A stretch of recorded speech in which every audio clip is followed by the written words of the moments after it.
Okay, let's talk about feedback and employee surveys since I started that earlier. And yeah, I'm back at home. The beach was so windy. It was like not enjoyable, which is odd for me to say. But since I have all summer to go there, I can go back anytime. Okay. So along the lines of like being asked for feedback and not wanting it, right? So employee surveys. This is a funny year. There was a year, this was a long time ago.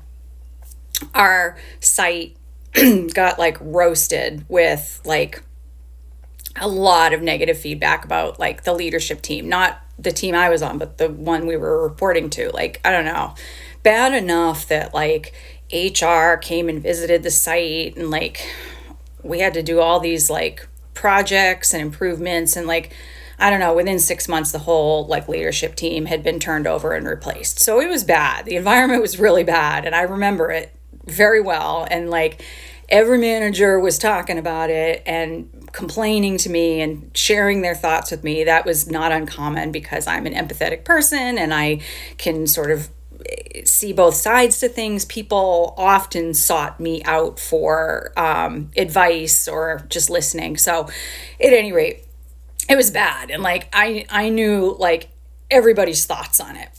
And then, I don't know, then things started to get weird. And like, all of a sudden I felt like I was in trouble. I don't know why. It was just like, all of a sudden, like the leadership team was like being weird with me. And I said something about it to my immediate supervisor, my boss.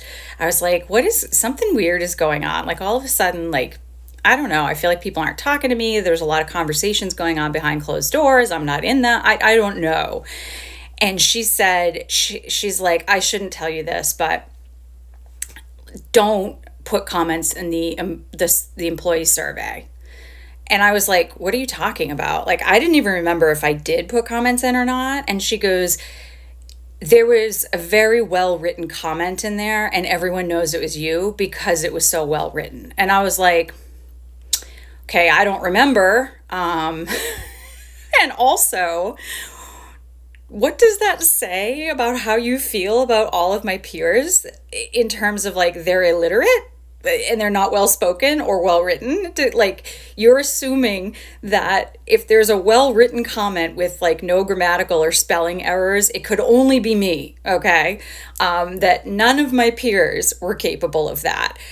I found that to be crazy. Whether or not I put a comment in or not, I honestly cannot remember. I probably did, but like, I know I wasn't the only one if I did. And so the fact that like they were just like, okay, it has to be her because it's well written, so it couldn't possibly be anybody else, like tells you how crazy this particular like leadership was at that time.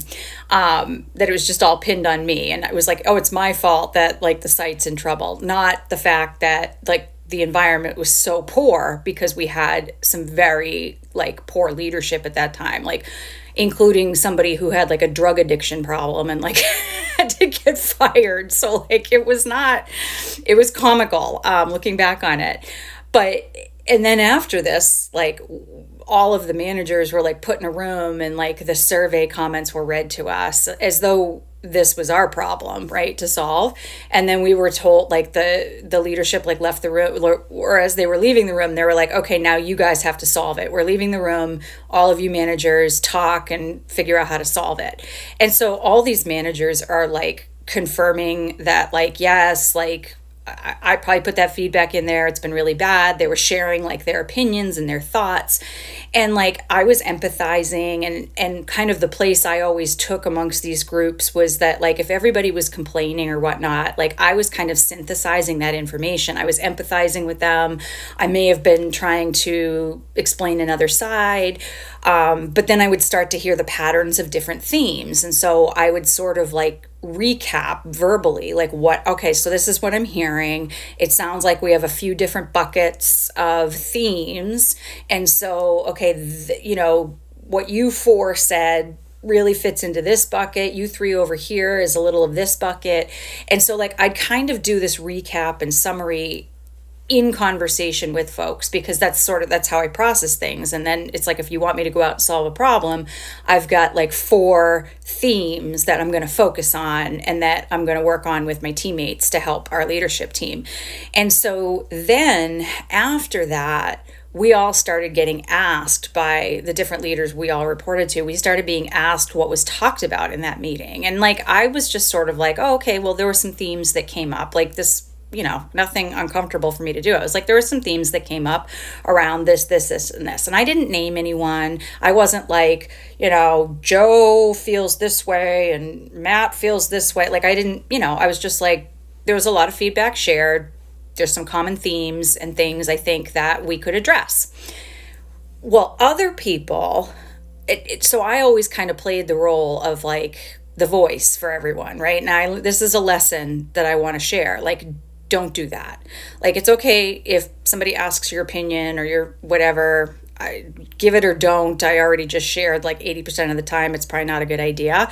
But like, if other people are complaining to you and then you're packaging that up on their behalf, what leadership is seeing and hearing is just you. And so they're assuming that it's really just you that feels this way. So then you become the problem instead of the person who's actually trying to help synthesize and like protect the anonymity of your peers and just help move things forward. So you get this like target on your back of like, oh, she's the one that has all the issues. So I get blamed for everything that people are saying. I get blamed for the survey because it's well written. And then it turns out like these people that are so comfortable complaining to me behind closed doors, when they were being asked what was discussed, they didn't have the courage to own their thoughts or opinions. So what they would do is say that, well, I said it. And it's like, I didn't say it. I recapped it, I acknowledged it, I empathized with it, and I put it in a theme bucket. That doesn't mean I said it. It doesn't even mean I agreed with it. It just means that I heard you and I was trying to help facilitate the conversation to make it productive so that we would come out with the goals that our leaders had left us with. So I share this because it's funny that like they thought their whole leadership team was illiterate and poorly spoken, with the exception of me, and that it's important, like advocacy is important, especially when you do have the voice or the ability to articulate things and leadership is asking you, like, help us. And like, I think it's okay to share these different themes. I don't ever think it's okay to rat any specific person out. You shouldn't name names, but you have to be really careful that your voice isn't the only one that's being heard, because then it becomes a very easy spin and narrative for leadership to drop their own accountability and just say, we found the problem. It's her, right? It's not us, it's her. And so they wash their hands of it. So what you have to do is when people are coming to you, and I did learn this along the way. So I did learn this after that kind of big lesson, is you have to, like, if people are comfortable coming to you to voice their concerns, instead of owning that for them and being like, well, since I have an ear with the leadership team, I'm going to take that to them without naming your name. Help them to think through how they want to present that, right? So kind of put it back on them and be like, well, this is really interesting that you've shared this with me. How comfortable do you feel sharing this with your leader? And, they might be like, well, I don't know. And it's like, well, do you want some help? Like, I have some ideas of how you could frame it.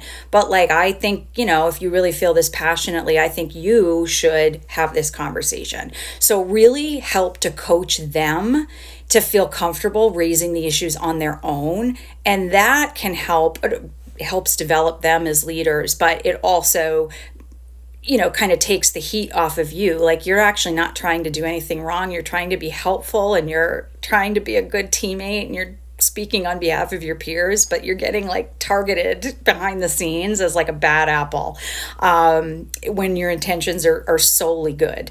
Also, I think if I ever did employee survey comments after that, I think I purposely put spelling errors and grammar errors in it just to make sure I aligned with their expectations of everybody else. So, lessons learned. Funny story now. Not so much at the time. It was pretty uncomfortable.